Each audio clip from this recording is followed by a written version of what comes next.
Hello, I'm Steve. A little about myself. I'm a retired law enforcement officer with 20 years of service. I began my career in the jail, worked the road, and became an investigator. During my career, my training consisted of everything from SWAT to becoming a state certified crime scene technician. I've investigated crimes from thefts to homicides. After retiring and becoming aware of true crime and web sleuths, I started my channel for web sleuths to better understand the perspectives of law enforcement. Not only do we cover true crime, I go out into the field and assist families who have lost loved ones to homicide and their cases are considered cold. Join me as we look and bring attention to these critical cases. Go.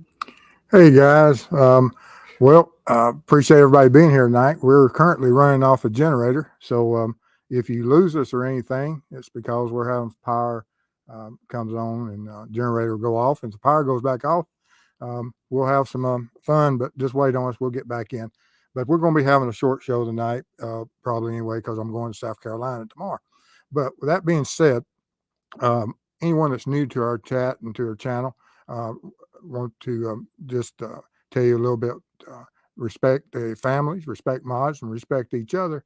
And I'll have a short presentation, after which I'll answer all your questions, both about the Delphi and also anything you may have in South Carolina, or if you have anything that you want me to check on. If I get a chance, I've got a full schedule for next day or so over there. But you can throw it in chat, and I'll make note of it. And it may already be in the schedule. If not, I'll put it there. And I appreciate everybody being here. And we'll get on with the show. All right, so I'm going to jump in here real quick. I know that Dandy was working on this, so thank you very much, Dandy, for your membership. Appreciate your support. It means a lot to us. Lets us do things that we couldn't do without you. All right, and let's see here. Okay, I think we're good. All right. I hope, fortunate we do have a generator, but there's a lot of people out there across the country right now that's experienced far more than loss of power. So our thoughts and prayers are with all of those. And, and for those that are without power and everything, if you can help a neighbor, absolutely do so in this time of need across the country. All right. We're going to be looking at Delphi a little bit. And of course, if you have any information regarding this case, and it hasn't been, you haven't tipped it into law enforcement, please do so. They're still, of course, investigating the crime. They'll investigate it all the way into the court dates and everything. And thereafter, before the fact that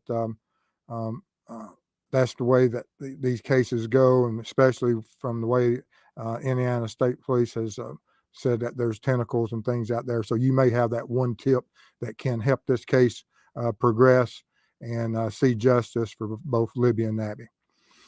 But we're going to be talking a lot about tonight about the height of Bridge Guy, and I'm going to be addressing him mostly as Bridge Guy tonight, because this is the way we talked about him for so long, and his height was discussed about so much about it.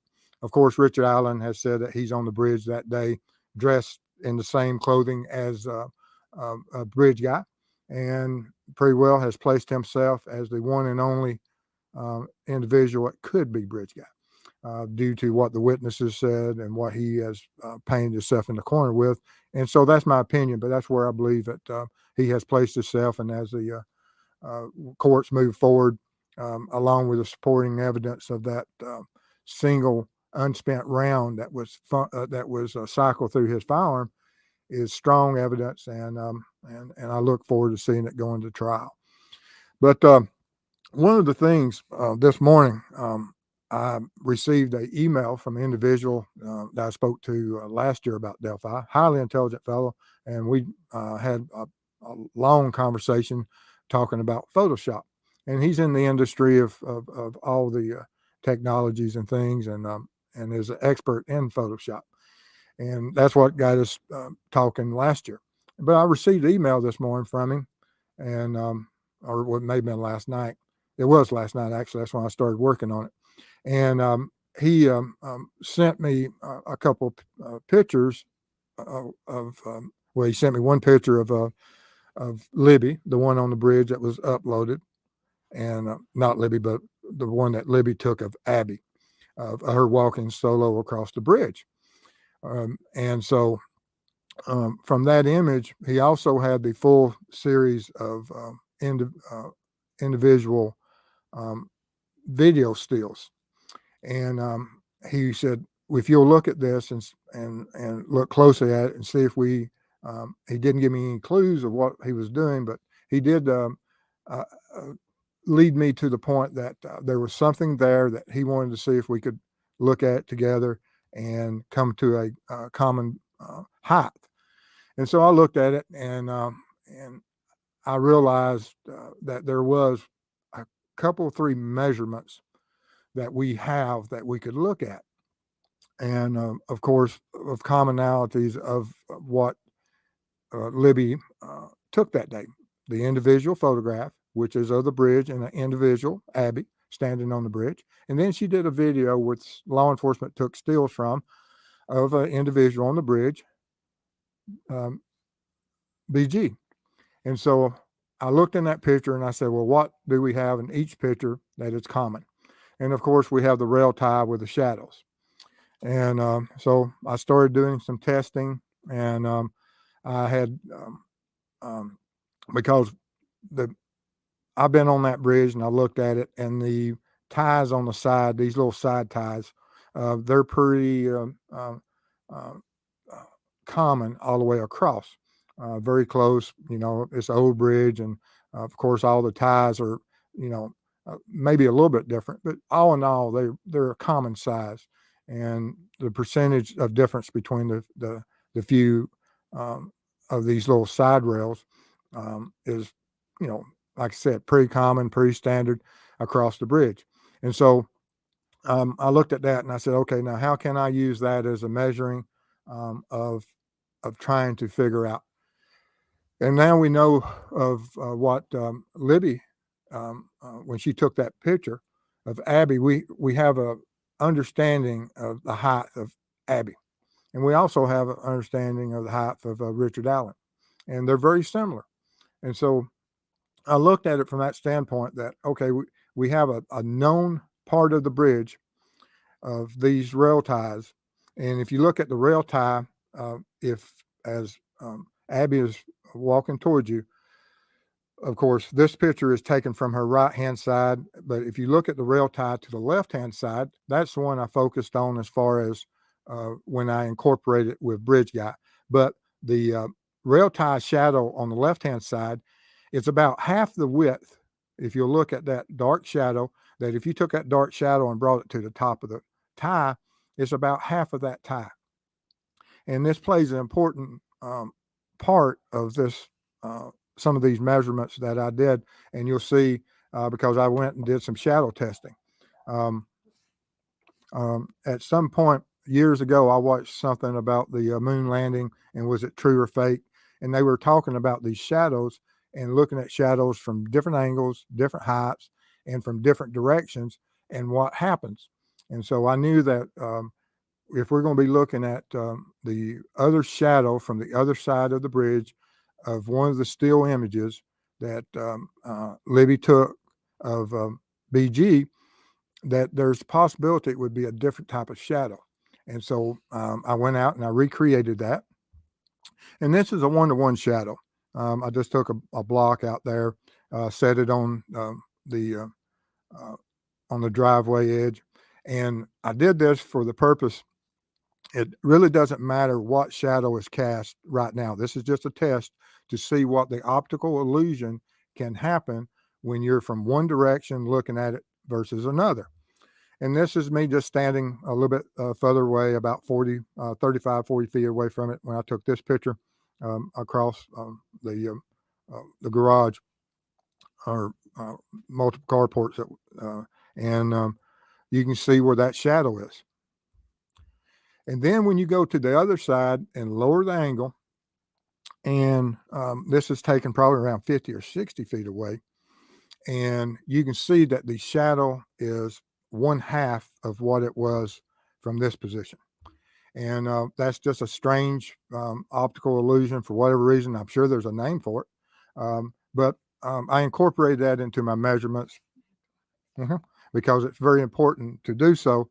Um, our neighbors are coming over because the power's off, and we have power, and they want to come over and I guess watch TV or something.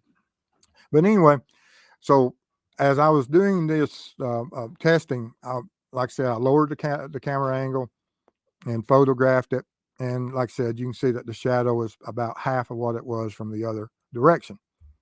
And this is important for the fact that I took part of each of those images, and from the shadow, I went in and I had to do some corrections and projections. The cross tie from when you look at the video that was taken of Bridge Guy, and when the snapshot of some of the images were made, they didn't come out as far as what the image was of Abby that Libby made, which is very simple. You just go on all the straight edges, straight corners of whatever you're drawing, and just continue that line out. And so that when you introduce these 2 points together, it'd be just like that those ties were meeting.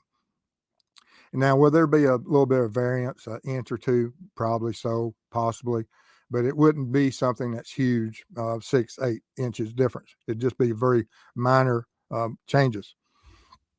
And so I extended those angles and that shadow, and I used a 25% shadow due to the test I did rather than a half shadow. But as you can see, that as you take these 2 cross ties, if they were together, they would come together. All the corners would meet, all the edges would meet. And then I said, okay, I've got to adjust the picture where the shoe line would be correct, that each of them are standing on the same plane at the same height. And so that bottom red line, that's a shoe line of them standing in a common space and point. And so if the cross ties are of similar heights and similar width, and it meets the guidelines of the determination and the variables, then going from this height, that if you go upward, how close would they be? And so as you can see, if you take off, I went through the top of of Abby's hair bun, and then it went across basically the top of his cap or hoodie, because there's always been an argument that even with him of what he was wearing that day, cap or hoodie, and put that height line across the top. And you can see from these variables and all these things and all these points of similar points of measurement, and going from that both of these individuals are somewhere around 5'4". And of course, this is my opinion. So anyway, I was talking to Todd, and the one that sent me the original email, and he was going in there and he created some other images, and he did a different study. And he said he had started with this also, but he went into a different type of creating what a 6-foot man would look like on the bridge, using BG's image as 6 foot. He set that to scale and was able to put a 6-foot individual on there. And he also went in and set everything up to the scale setting that he had to create, and came up with the same determination that BG, in his opinion, is also 5'4". And these are those images. He did, like I said, he did a little bit different study than what I did, and used Photoshop in a little bit different manner. But if you see what a 6-foot individual standing next to Libby would look like on the bridge, he did an excellent job on that.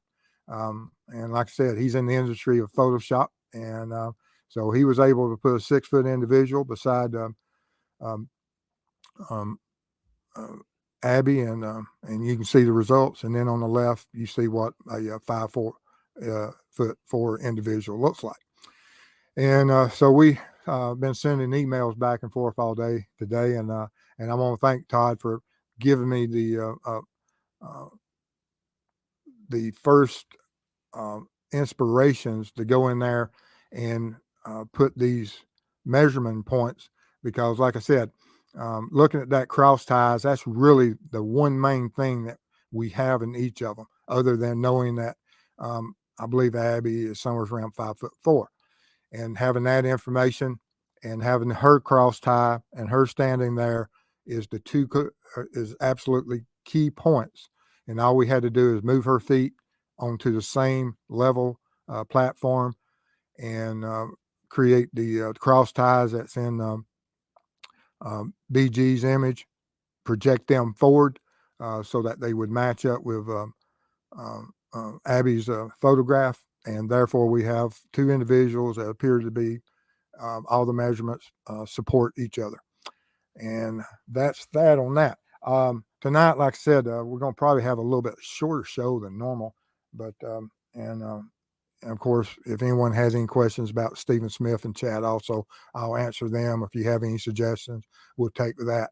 But with that being said, we'll get into any questions that we have. Nope. Well, one. Okay. We got one from Victoria Jones. Thank you for your support. Thank you so much. Yes, absolutely. And then Victoria wants to know the make, model, and year of Stephen's car. I have it in my notes, and it was a 2009 Chevy Aveo. But yes, it's in my notes, and we had a show on it last week, and I had never seen that model vehicle or ever heard of it. And Molly had looked it up, one of our mods, and had looked it up and gave guys the information. It was originally made by another company, and then Chevy got it and continued, and I think it's been discontinued since then. Mm-hmm. All right, let's see here if we've got anybody else. You can just go through chat. Jennifer Rochelle wants to know if she can come watch our TV too. Oh, I'm sorry you were without power. Like I said, we had a terrible night last night and lost power off and on. And then today it was on all day up until 5 minutes before the show started, and everything shut down. Fig is in chat. Hello, Fig. Good to see you. All right, so let me scroll back to the top then and see if I have something up here. I don't think I did. I think everybody was talking about how bad the weather was. Yeah, it was, like I said, go awful. Check on everybody, make sure everybody's safe. And let's see here. I don't now. Do you want to share anything on Stephen that you heard yesterday? It was reported that he had been exhumed and his body has been transported. You said New York? New York. And which is interesting. And I hope that is the case. And hopefully they are able to find some results and move the investigation forward. And I've got to do a bunch of packing in a little bit and get the rest of my tools up, and so I can go out and look at some areas of interest that I'm going to be looking at and processing as far as angles and widths and turning radiuses and things regarding his case. And I'm while we're live, if anybody has any suggestions. Yes, if you do. If you have any suggestions, let us know. Plus, if any of you have any comments, especially about this test, like I said, the shadow test was probably one of the, because just as soon as I started testing it and Todd and I were discussing the issues, he was going mostly off of the 50% shadow, and which there's nothing wrong with the 50% shadow. It just that for some reason, and I'm sure it's just that your eye from when you lower down, you don't get to see the full width of the shadow. Therefore, it doesn't look like it's as wide from the angle that Libby, when she took that video of BG, that it did shorten that shadow quite a bit. And I just went with a 25%, following the guidelines of what my test showed, so that I would I give it a ballpark. But if I'm sure there's a lot of people out there that know a lot more about some of this stuff than I, and let me know if you think it's really close or what do I need to do adjustments. But I do believe that the test results are relatively close to, and for whatever reason, I just never thought of taking those two ties and just cornering them and doing that projection and creating where, just as if you're doing any type of woodwork, whenever you create those 45-degree corners, that you could do this with a railroad ties. Just never occurred to me on a miter cut to do this. And so, but when I did it, it worked out, and absolutely does correspond to making the two images very similar in height. All right, my turn. Mm-hmm. All right, and we have Miranda Lee.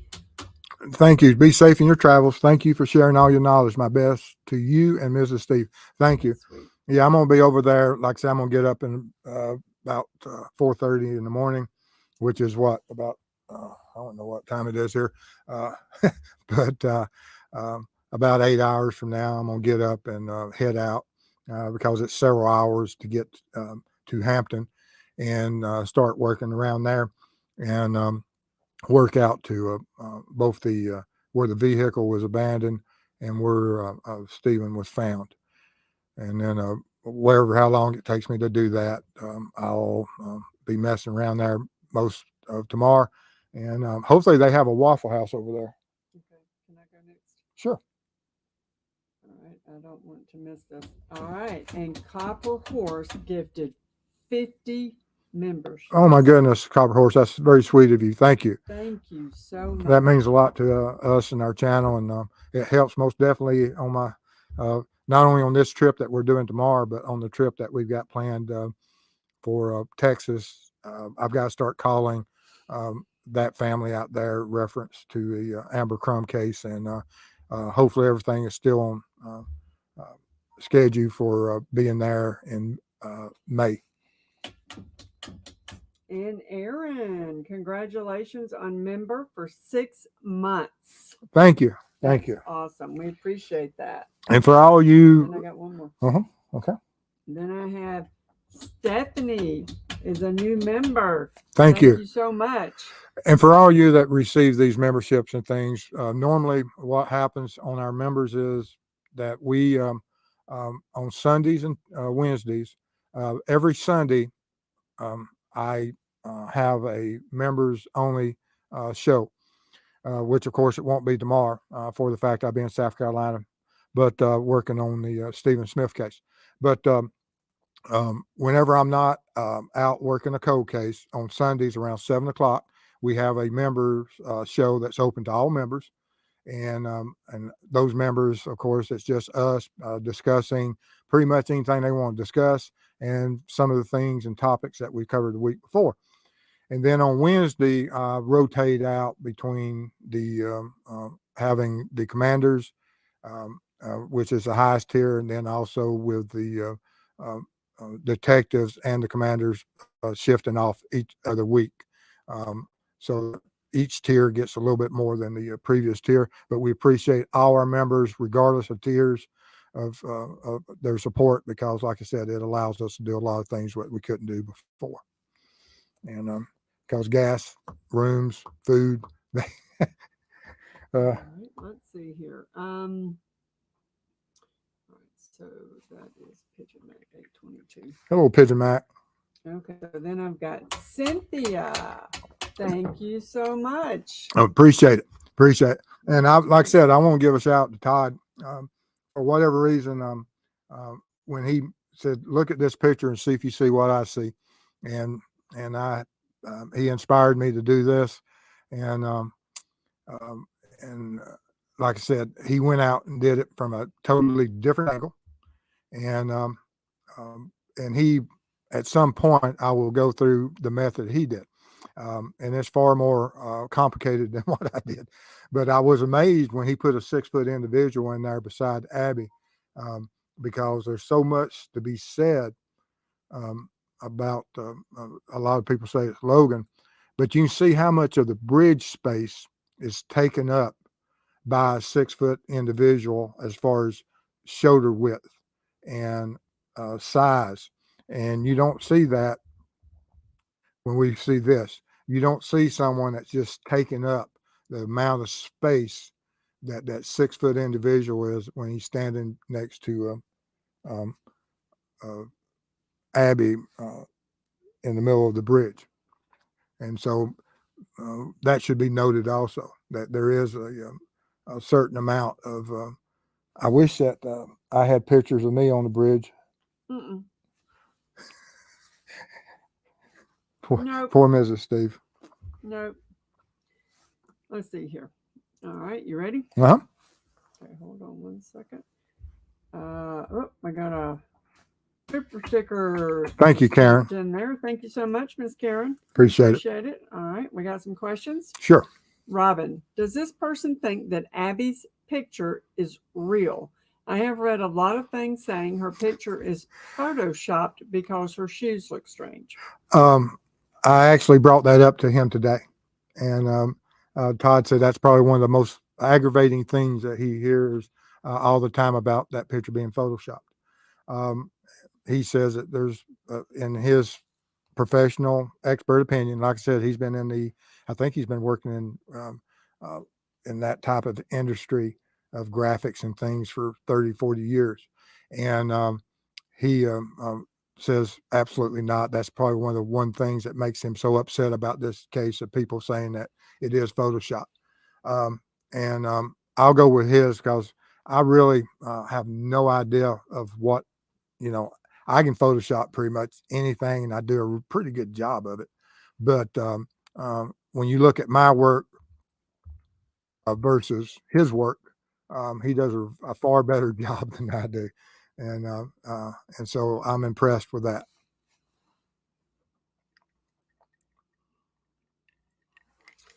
All right, let's see here.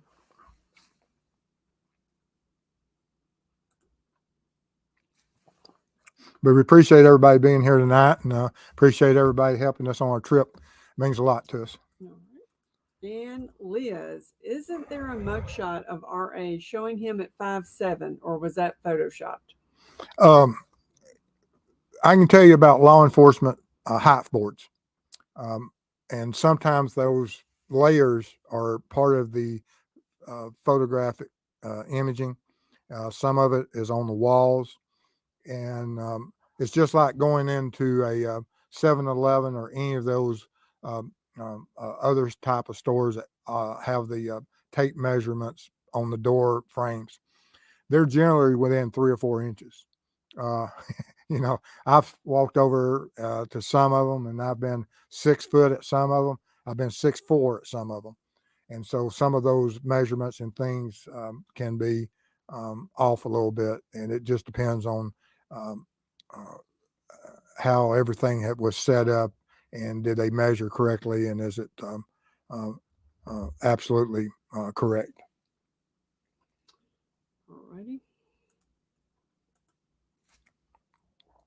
And Phil, Mr. Steve, do we know Richard Allen's height? The driver's license, I believe, says 5'4". Perfect. And Phil, Mr. Steve, is your shadow test something that investigators often do? No. The only reason I did that was to make sure because I knew, and like I told Todd tonight, that I would have never thought to do the shadow test other than I was watching one of those history channels, and years ago was the lunar landing a hoax, and they went in and was doing some of the shadow testing, and I think it might even been on Mythbusters also, and so and I knew that there was something about that the height of the camera and the angle you're looking at the shadow has a lot to do with some of the shadow casting to see what the depth of the shadow is. And knowing that's when I went out there, and within, um, from the time it took me to take this picture and walk 50 to 60 feet past this, turn around and take that picture, you can see that there's a difference in the shadows and the perception of that. You've got one that is pretty much 3/4 to almost full shadow, to one that's probably 1/4 to maybe just over 1/4 shadow. And the only thing that changed on it is that the sun didn't make a smaller shadow. It's just the height of the camera will take off the depth perception of that shadow and how long it is. And we know, or it has always been, that when Libby was at the end of the bridge and was taking that picture of PG, that they've always said that she was standing off the edge of the bridge a little bit lower, and therefore it would create a much shorter shadow from that rail tie.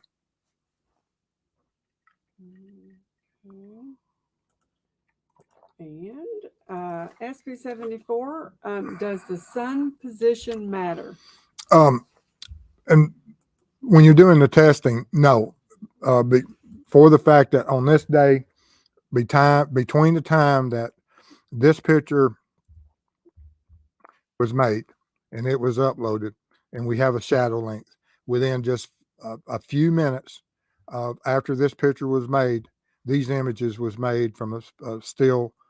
These still images were gathered from a video, and so the time frame of that sun would only been a few minutes. And the reason I did this on this is that the ratio, all I was looking for is ratio, because once I understand ratio, the numbers, you can place them and create whatever you need to know as far as looking at it from certain angles and things, and understanding that it's got a lot to do with where the positioning of the camera is.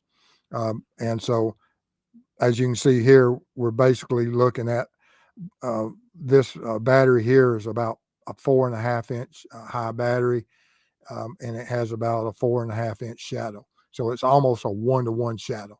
And so that's how come I just did that ratio, and then taking the next two photographs away from it, then going to the other side, lowering the angle. I only lowered that angle by about 1.5 feet.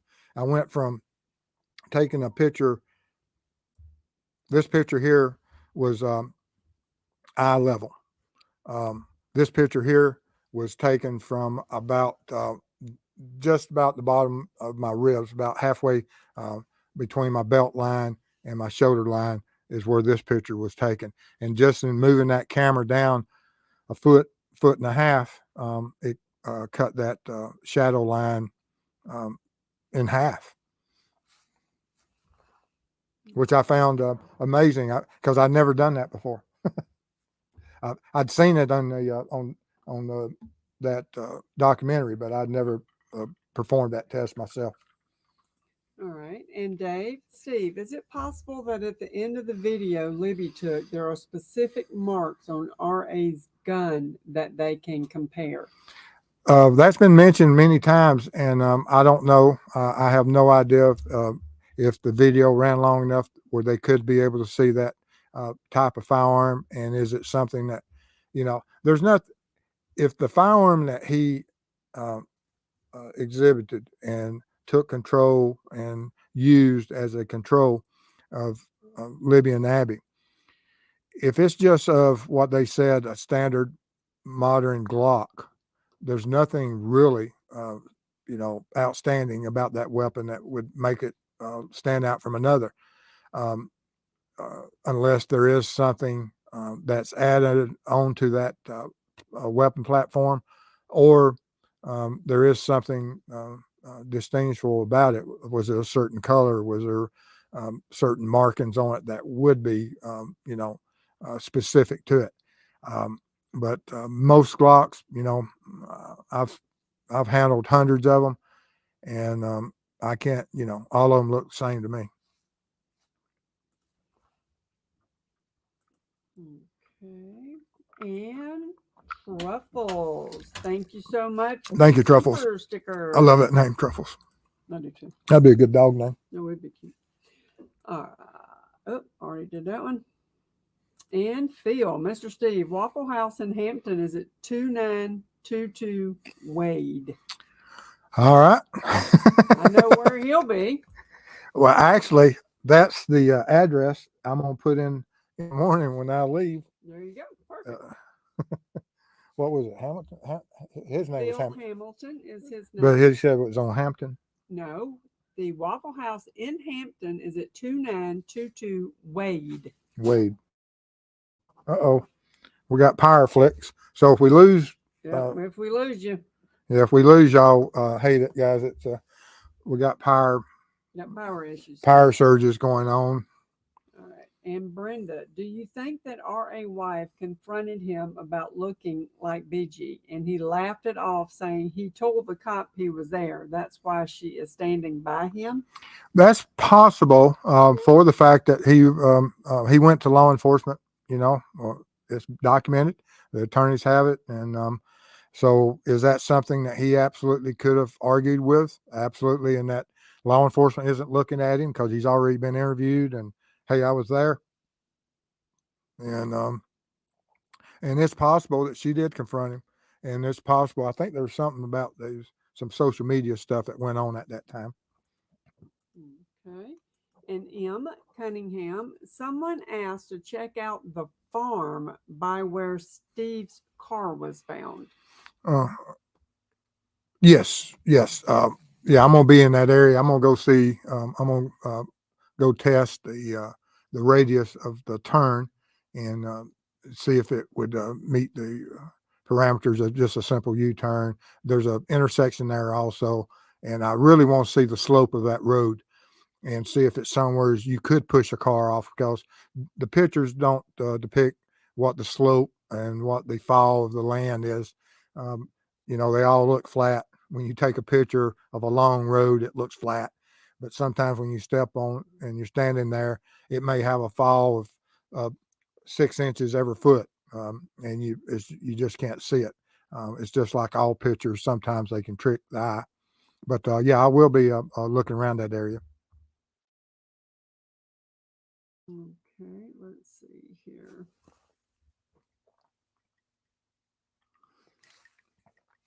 Pigeon Max says, Mr. Steve, smother some hash browns for me.